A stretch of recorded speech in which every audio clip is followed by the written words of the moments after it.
ମୁଁ ଯଜାତି କିଶୋରୀ ନାୟକ, ଗୋପୀନାଥପୁର ସରପଞ୍ଚ। ମୁଁ ଦୀପ୍ତିରଞ୍ଜନ ଧଳ, ପିଇଓ, ଗୋପୀନାଥପୁର ଗ୍ରାମ ପଞ୍ଚାୟତ।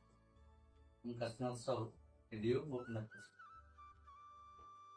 ଏତଦ୍ୱାରା ଗ୍ରାମ ପଞ୍ଚାୟତ କାର୍ଯ୍ୟାଳୟ ତରଫରୁ ସମସ୍ତ ଗ୍ରାମବାସୀଙ୍କର ଅବଗତି ନିମନ୍ତେ ଜଣାଉଛି କି ଚଳିତ ବର୍ଷ ସରକାରଙ୍କ ତରଫରୁ ଅନ୍ତୋଦୟ ଗୃହ ଯୋଜନା ତଥା ପ୍ରଧାନମନ୍ତ୍ରୀ ଆବାସ ଯୋଜନା ପାଇଁ ଯୋଗ୍ୟ ହିତାଧିକାରୀମାନଙ୍କ ପଞ୍ଜୀକରଣ ନିମନ୍ତେ ପଞ୍ଚାୟତ ତରଫରୁ ସର୍ଭେ କରାଯାଇଅଛି।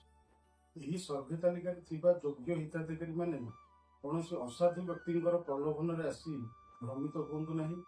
ଯଦି କୌଣସି ବ୍ୟକ୍ତି ସରପଞ୍ଚ କିମ୍ବା ସରକାରୀ ଅଧିକାରୀମାନଙ୍କ ନାମ ନେଇ ଆପଣଙ୍କୁ ଟଙ୍କା ମାଗନ୍ତି, ତେବେ ଆପଣ ତୁରନ୍ତ ପକ୍ଷେ ପଞ୍ଚାୟତ କାର୍ଯ୍ୟାଳୟରେ ଦେଖା କରି ଏହି ସମ୍ପର୍କରେ ସୂଚନା ଦିଅନ୍ତୁ।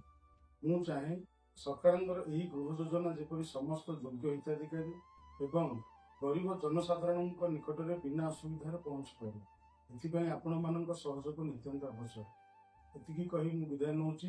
ଆପଣମାନଙ୍କର ସହଯୋଗ, ମୁଁ ପ୍ରଥମରୁ ବି କହିଥିଲି ଯେ ବିନା ମୂଲ୍ୟରେ ଯେକୌଣସି ଗରିବ ଶ୍ରେଣୀର ଲୋକ ଅଛନ୍ତି ଏବଂ ଯେଉଁ ଲୋକ ହିତାଧିକାରୀ ମାନେ ଅଛନ୍ତି, ଯୋଗ୍ୟ ହିତାଧିକାରୀ, ସେମାନେ ବିନା ମୂଲ୍ୟରେ ଆମର ଭତ୍ତା ହଉ, ପିଏମ୍ ଆବାସର ଆବାସ ଯୋଜନା ହଉ ଏବଂ ଏବେ ସରକାରଙ୍କ ନୂଆ ନିୟମାବଳୀରେ ସାମିଲ ହେଇଥିବା ଅନ୍ତୋଦୟ ଗୃହ ଯୋଜନା ଏସବୁ ବିନା ମୂଲ୍ୟରେ ଯେଉଁମାନେ ଯୋଗ୍ୟ ହିତାଧିକାରୀ ଏବଂ ଗରିବ ଲୋକମାନଙ୍କ ପାଇଁ ଏହା ଉଦ୍ଦିଷ୍ଟ।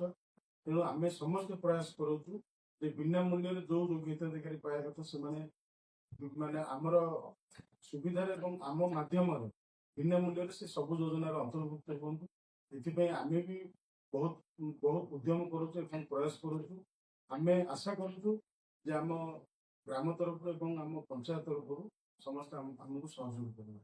ଏତିକି କହି ବିଦାୟ ନେଉଛି।